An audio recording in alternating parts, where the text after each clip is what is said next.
for which home has the highest relative productivity. We're not saying whether it's higher than 1 or greater than 1, we're just saying it's relatively high, and good food 4 is the one where home has the lowest relative productivity.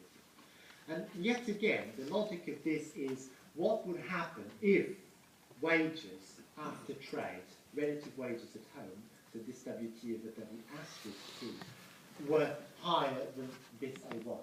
And as you can see, home would not be able to produce anything. This is not happening, of course, but this is just conceptually why you get this step relative demand. The reason why you wouldn't be able to produce anything is, and I'm kind of repeating myself, it's because even though you may have a relatively high productivity in that good 1, so that A may well be higher than 1, your relative wages more than compensate for that high productivity. And so, yes, you might be able to produce good 1 twice as fast as foreign, but if your workers are getting more than twice the wage, the cost per unit is still going to be more expensive at home. So you would not be able to produce good 1.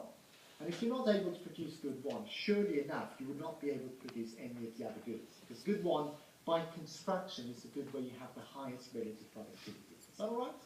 And then, as you can see, if your wage is between this highest relative productivity and the second highest, A2, then you would be able to produce good 1 at a lower cost. So you would be supplying that good to the world market.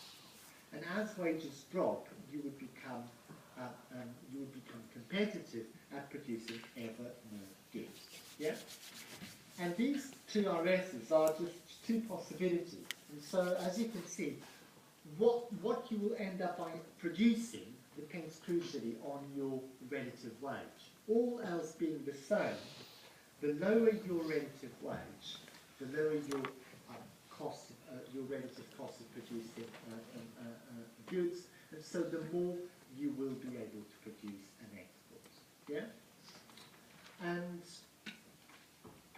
I think that's essentially what I've explained. And now what I do really is just go to the continuum of goods. And this is the more realistic scenario, and I'm afraid you have to understand this model of the continuum of goods. So I went very slowly, I hope, with the two goods sector. That's the one that is covered in your textbook. And then the many goods model. This one is just really an extension, which is that is more realistic and will allows us to take this stuff to the data, to the real world. So now, rather than having just 4 goods, you have as many as you want. It's effectively a continuum. And if you have 10,000 goods, 10,000 or an infinite number is effectively the same thing. So you have a continuum of industries, and they're indexed from 0 to 1. And the industries, as before, produce under competitive conditions, so labour factor is the only thing that matters.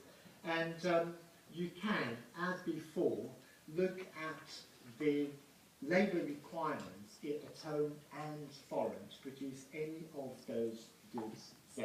Yeah? And so that's the AZ and the A asterisk Z. And as before, when we're now thinking about the relative demand, whether you're producing that particular good Z or not depends only, after trade, depends only on whether you're able to produce it at lower cost compared to your compared to the other countries. And so cost is going to reflect, the prices are going to reflect cost, and that's why, as you can see, what you're effectively comparing this against that. So after trades, wages in home will be WT, yeah? And it requires AZ hours or AZ workers to produce 1 unit of Z. So the cost, and therefore the price of the good, will simply be hours needed times the hourly wage, or number of people needed times their salary, yeah? And so that's the price of, the cost and the price of that good. In foreign, it's exactly the same thing. So, if this price is lower at home after trade than it is in foreign, that good is going to be produced by you, by home. Otherwise, it will be produced by foreign. And there's always going to be a good Z for which your relative, the two prices will be exactly the same. And that good Z is what defines that downward sloping relative demand. So as you can see, this equation 15 is the relative demand of figure 8, and it's downward sloping simply because it's downward sloping, so we're just focusing on this. So this is now the continuum version of the step relative demand. And this is just reflecting the fact, and I hope it's now very intuitive, that if you ordered goods from the perspective of home, from your highest relative productivity to your lowest relative productivity, then as your relative wage drops, you become more competitive at more goods compared to foreign than before. So this is saying you will be producing ever more goods at a lower cost than foreign as your relative wage drops. Yeah? And so if potentially, it's obviously not going to happen, but if your relative wage were lower than this, you would be producing everything foreign wouldn't be producing, would not be producing a single good. However, if you think about trade, the only reason why people are going to be able to export is because foreigners will be able also to produce output and sell it. And so there must be a big correlation between how much you're able to import and how much you are exporting. Even though there are many countries that have big trade deficits, the deficits are never very big compared to the total amount that they're exporting. So a country that has a trade deficit of 10% that's pretty big, but that still means that 90% of your imports are being paid for by your exports. So what trade theory has done from the start is to say, well, the only thing that is compatible with some kind of long-run equilibrium is trade balance. And so we are going to assume that the amount that a country is importing is exactly equal to the amount they're able to export. So this relative supply, which is the curve that I'm going to now talk about, and then we'll look at the kind of lessons we can get from this model, is going to reflect that. It's going to reflect the idea that if I have a high income as a country, so if this is going up here, it must be because I'm able to export and produce a lot of stuff. And the higher my relative wage and my relative income, the higher the number of goods I will be able to export for to other countries. So how to make it a little bit more precise? Well, this bit comes from the one of the readings, so it's a Mastriano reading, and you don't need to kind of get into all the details. Here we're just saying, so we're trying to explain why that relative supply is upward sloping. Suppose both consumers or households, both at home and foreign, have these sorts of preferences. So as you can see, they want to consume all of those goods. We assume that there's a continuum of goods, so it could be 10,000 if here we go from the range 0 to 1. And as you can see, the typical household gets utility from consuming every single one of these goods. If you don't like the integral sign, Remember that S is just the sum.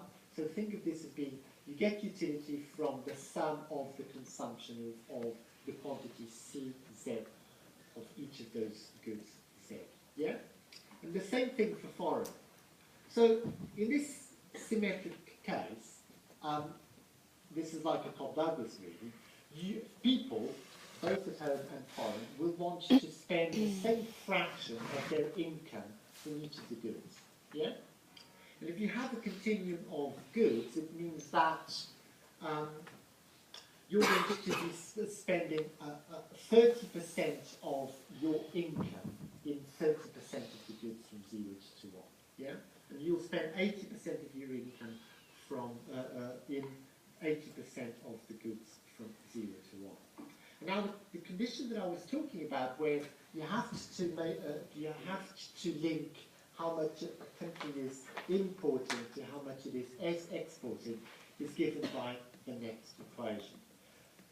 World income is going to be equal to world expenditure on food, on goods and services. World income is obviously equal to this. You have L, which is home, L asterisk, which is foreign, so it's the rest of the world, and IOW. And so this is the total income in the two parts of the world. Yeah. So this is the income of home. This is the income of foreign. And this income is equal to expenditure, and it's also equal to output. Yeah.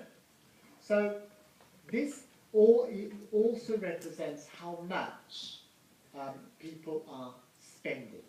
Yeah. Worldwide, or at home and abroad. And what we're saying here is that how much people are spending in the goods that you produce will need to be equal to your income. So that's this equation here. This, to come back, this stuff in brackets is world income, and it's also world expenditure. So home and foreign are spending this amount on those goods from 0 to 1. Yeah? And we know that home's income is going to reflect sales of a certain amount of goods. What we're saying is that it's going to reflect being able to sell a Z number of goods in the world. Yeah? So, for example, if this Z is equal to half, it means that home's total income is going to be half of the world's income, and also half of the world's expenditure. And as you can see, if your income were 0, then it would mean effectively that you're not being able to sell anything. Yeah, so you're not producing anything, and that's why you're not producing, so your income, which is equal to output, would be 0. And so that relative supply curve starts at the origin because of that. And as the number of goods that you produce increases, so as that Z goes from 0 towards 1, your share of world production is increasing, and so will your income. And so let me go back to this curve. This upward sloping relative supply is just that equality. Yeah? And so for the maths, you just get this. So I just solved it for the relative weight, and you get this expression here. Now, as you can see, the higher the Z, the higher your relative income. In other words, if I'm producing a greater percentage of the goods consumed in the world, it must mean that my relative income is going to be higher. But how much you produce will depend crucially on that relative demand schedule as well. And so it's the intersection that is going to give us at the same time which goods you're producing and what your relative wage is going to be. And for those that like to see the algebra of these equations, notice that the curve is going to shift. Will always start at the origin, but it's going to shift downward, to pivot downward every time the population of Ho